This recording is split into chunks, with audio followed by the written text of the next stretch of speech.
Dito nga ay nag-solo RG na naman ako. At ito nga ang nabuo naming line-up at ng mga antagonist.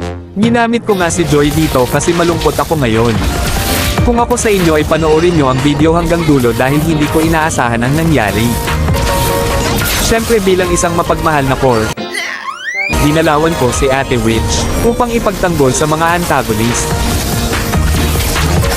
Akala ko nga ay mapipitis na ako ni Tita Esme dito. Ngunit nabaliktad pa ang pangyayari. Nadamay pa nga si Angelita. Pagkatapos nun ay napunta naman ang mga antagonist sa bot kaya agad akong ram esco. Kaso mukhang delikado na ako. Buti na lang nakapag-recall. Sa mga oras na ito ay nagtuturtle na ang mga antagonist. Hindi na ako nakaabot kaya nakuha nila ito.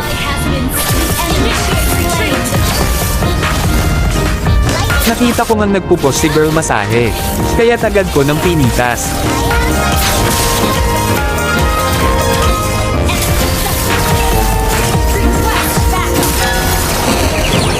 Sa pangalawang pagkakataon ay naaga ko rin ang pagong ng mag-isa. Huli na ang pagdating ni Tito Badang kaya napitis ako. Kaya't napaatras na lamang siya. Nang mabuhay ako ay nakitang kung masayang nagpa-farm si Ate Witch ng purple buff. Buti na lang at mabait ako kaya't hinayaan ko na. Dito ay muli ko na namang napitis ay Angelita kasama si Boy Beyblade.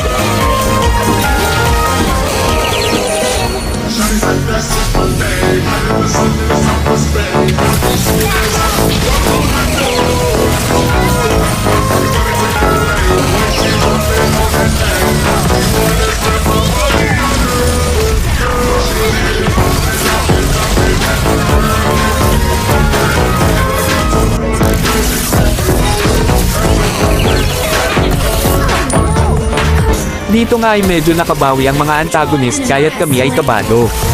Ngunit hindi ako papayag kaya ginagawa ko talaga makakaya ko.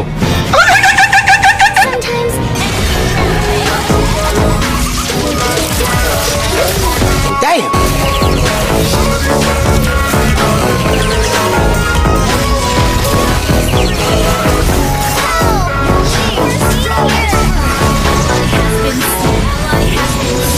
At ito na ang huling clash namin na kung saan ay naubos kami at si Ate Witch na lang ang naiwan.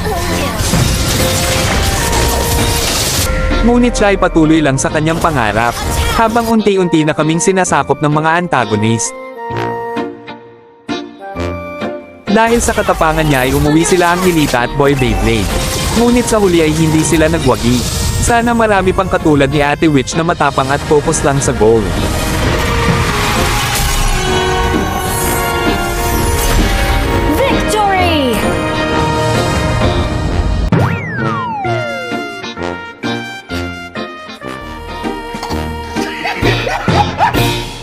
Don't forget to follow and like the video guys. Comment down below kung gusto nyo ma-shoutout sa susunod natin palabas.